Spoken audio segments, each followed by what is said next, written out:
चलिए देखिए, हम लोग यूटिलाइजेशन का पहला चैप्टर जो था उसी का पहला जो 2023 में क्वेश्चन पूछा हुआ है, मैं उसी का रिवीजन कराया हूँ।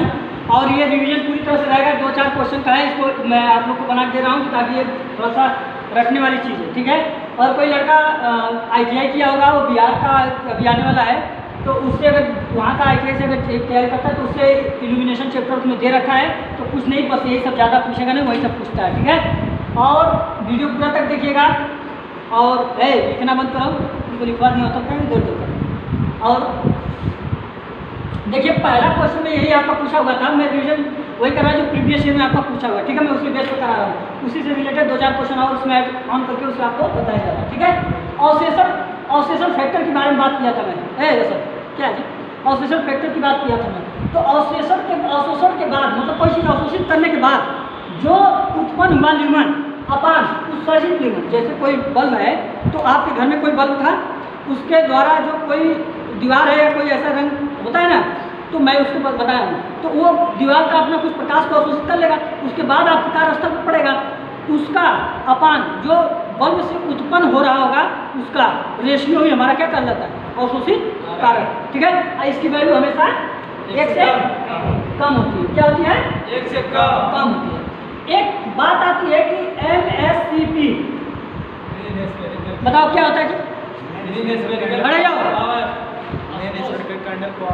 मीन स्फेरिकल कैंडल पावर, और इसकी होती है ल्यूमिनस फ्लक्स अपॉन 4 पाई। इसकी यूनिट होती है ल्यूमन पर स्टेट रेडियन। अब बात आती है mean hemispherical candle power, mean hemispherical candle power. अब इसी का कुछ नहीं, बस इसका, इसमें देखिए कोई ऐसे सर्कल आता है ना, तो इसका ये बात कर रहा है ना, तो ये आपका फुल स्फेरिकल मतलब इससे पूरी तरह से स्फेरिकल पार्ट में जाता होगा।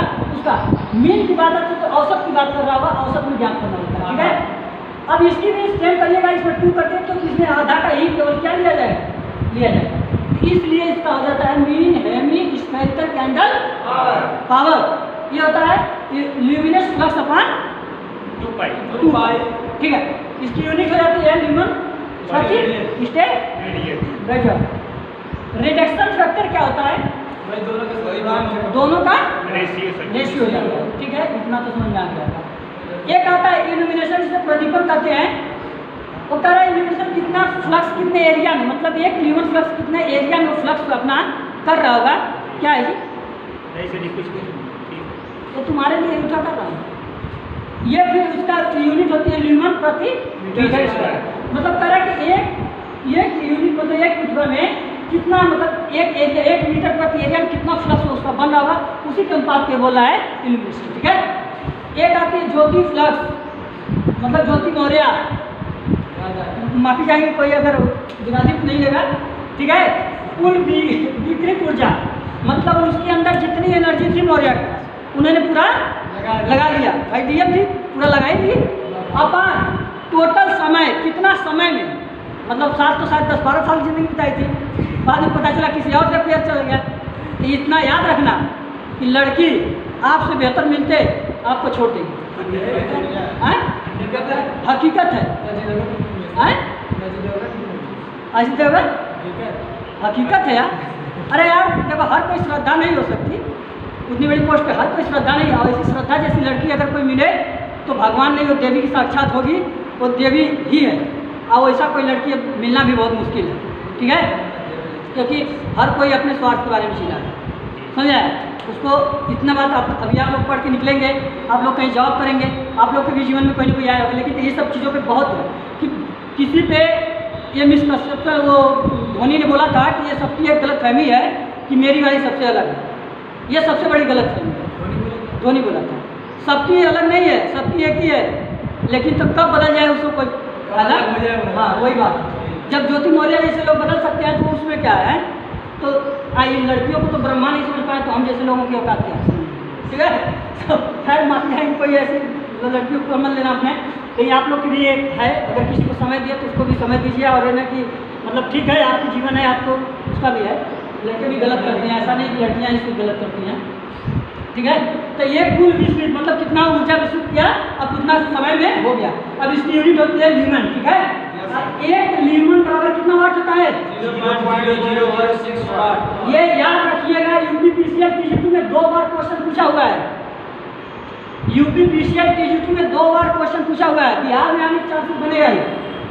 दूसरी बात कि अगर ज्योति तीव्रता, अब वो जब नौकरी पा गई तो ज्योति की कितनी तीव्रता हो गई?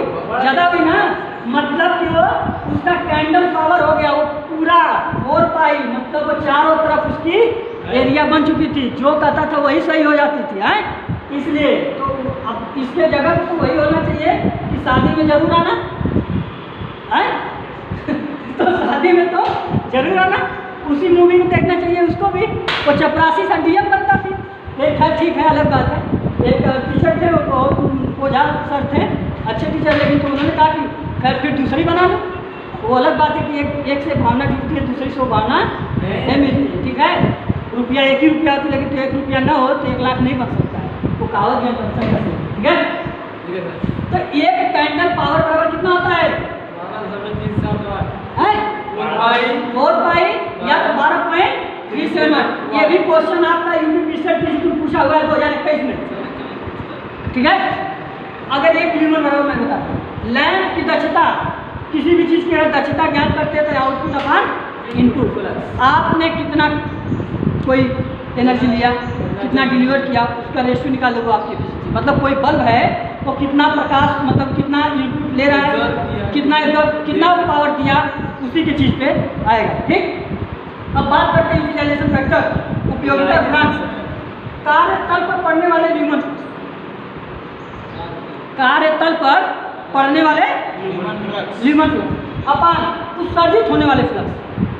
कोई बल्ब है, वो कितना कार्यतल पे अपना ल्यूमेन फ्लक्स दे रहा है, अपान कितना उत्सर्जित किया था, उसी के रेशो। अब कैसे कार्यतल, मान लो कोई यहाँ रहा है तो बीच में पार्टिकल्स होंगे छोटे छोटे ना, और जब पार्टिकल होंगे, मान लो शादी विवाह में जाते हो, जयमाल पे लगा रहता है ना, तो जब उसमें फ्लक्स निकलता है, जो लाइट ल्यूमेन निकलता है, लाइट जो, अब वो इनडायरेक्ट, मतलब कि कह सकते हैं कि इतनी लोग कन्याएं लोग बैठी रहती हैं तो उनके ऊपर प्रकाश पड़ता है ना, तो कुछ प्रकाश का लॉसेस होगा ना, और उसमें लड़के भी अपना ज़िंदगी लॉस करते हैं, और कितने लोग की ज़िंदगी सुधर जाती है वैसे, मतलब जीवन में बच जाता है, ऐसा होता है। तो यहाँ पे कार्यतल पर करने वाले और उत्सर्जित करने वाले, ठीक है, तो इसकी वैल्यू हमेशा 1 से कम होगी। अब बात बड़ी बढ़िया आ गई यहाँ पे कि ये भी 2 कंडीशन होता है, एक डायरेक्ट और इनडायरेक्ट। देखो, एक डायरेक्ट शादी होती है और एक इनडायरेक्ट, मतलब प्रकाश, शादी में गए, जयमाल पे गए, तो जयमाल पे एक डायरेक्ट तुम किसी को फोकस दे रहे हो, एक दूसरे की मतलब भाभी हैं, ठीक, और उनकी बहन साली है, उससे इनडायरेक्ट काम कर रहे हो। तो यही बात है फ्लक्स की, लाइट कैसे तुम मार रहे हो, ठीक, तो याद रखोगे, भूलना नहीं। ये भले कॉमेडियन तुमको लग रहा होगा, लेकिन ये तुम्हारे एग्जाम में ऐसे ही रखा होगा। ठीक है, आशुतोष तुम कहते हो ना सर कुछ देहाती भाषा में बता दीजिए, तो ये तो तुमको बहुत बढ़िया समझ में आता होगा, एसिडी क्वालिटी में। तो ये होता है डायरेक्ट। अगर किसी को तुम डायरेक्ट कहोगे तो वो लड़की भी तुमको सोचेगी कि इसके पास कुछ गर्व है कि जो मुझे डायरेक्ट आके बोला है, और लड़की की दोस्त से सोच लगा हुआ कामयाब नहीं होगा, इसलिए उसकी वैल्यू क्या होगी, मतलब मिलने की संभावना ज़्यादा होगी। इसकी वैल्यू 0.4 से 0.6 होगा। ठीक, और इनडायरेक्ट में अगर इसकी वैल्यू दे रखा जाए तो 0.1 से 0.5 होगा। इतनी बात समझ में आया? ये 5 नंबर आपका यहाँ से फिक्स है, लिख लो पन्ने पे, मैं कह रहा हूँ, मजाक में भले बढ़ा दिया लेकिन दूसरा लॉ ऑफ इल्यूमिनेशन, ठीक है, प्रदीपन के नियम। समझ नहीं तो सब दाग बाहर आ जाएगा। क्या बोलो? अरे तुम्हारे मारेंगे ही ना, हमेशा मजाक काय करते हैं। देखो, जब पढ़ा रहे हैं तो उसमें नहीं, देखो मजाक करने के लिए मजाक का समय देते हैं तो 10 मिनट। अब बीच में आप ये अपनी कहानी बताओ कि किसी सतह पर प्रदीपन के नियम को बताया गया था, तो मैंने 3 नियम बताया, उसके बारे में नहीं। पहला नियम कि प्रदीपन का ल्यूमिनस इंटेंसिटी, मतलब उसके स्क्वायर के क्या होता है, सॉरी स्क्वायर का डायरेक्टली प्रोपोर्शनल होता है, समानुपाती होता है। ये आई क्या है, ल्यूमिनस इंटेंसिटी, मतलब प्रकाश की तीव्रता कर सकते हैं, ठीक है, फ्लक्स। ई डायरेक्टली प्रोपोर्शनल। द्वितीय नियम कहता है कि ये प्रतिलोम वर्ग का नियम भी कहलाता है, ठीक है, प्रतिलोम वर्ग का नियम कहलाता है। ई डायरेक्टली प्रोपोर्शनल टू 1/r², मतलब कि कितना फ्लक्स मतलब यहाँ से निकल रहा है, कितनी दूरी पे वो पड़ रहा है, दूरी के वर्ग के बीच का अनुपात होता है। किसके? दूरी के वर्ग के क्या? दूरी के वर्ग के बीच का अनुपात होता है। अगर इन दोनों को मिला दिया जाए तो यही फार्मूला निकल जाता है, ई इनवर्सली डायरेक्टली प्रोपोर्शनल I/r²। तृतीय नियम कहता है लैम्बर्ट कोसाइन लॉ, ठीक है। और ये होता है जो आपका एंगल, कितने एंगल से किसी भी चीज़ पे कितने थीटा कोण से प्रकाश पड़ रहा है, इसी का नियम पे कहते हैं डायरेक्टली प्रोपोर्शनल हो जाता है cos थीटा का, ठीक। ये तीनों को मिला देंगे, ये हमारा एक फार्मूला बन के आता है ई जो directly proportional I/r² cos theta, यह फाइन, ठीक है। तो आई होप कि 2 question 5 number A B 2 question आपका कंप्लीट हुआ। लेकिन मैं जो भी आप लोग को बोल देता है या डांट देता हूँ तो उसको बुरा मत मानिए, आप लगभग मेरे एज के बराबर है, तो थोड़ा हो जाता है कि जब कोई समझाता है बीच में कोई टिप्पणी कर देता है तो हम मजाक कर सकते हैं, मजाक में आपको बताते हैं तो आपका दिमाग हो सकता है। अब आप नहीं कि अपने ही बारे में सोचने लगे ये तो सच बता रहे थे, हमारी कहानियाँ भी ऐसे, ऐसा मतलब, ठीक है।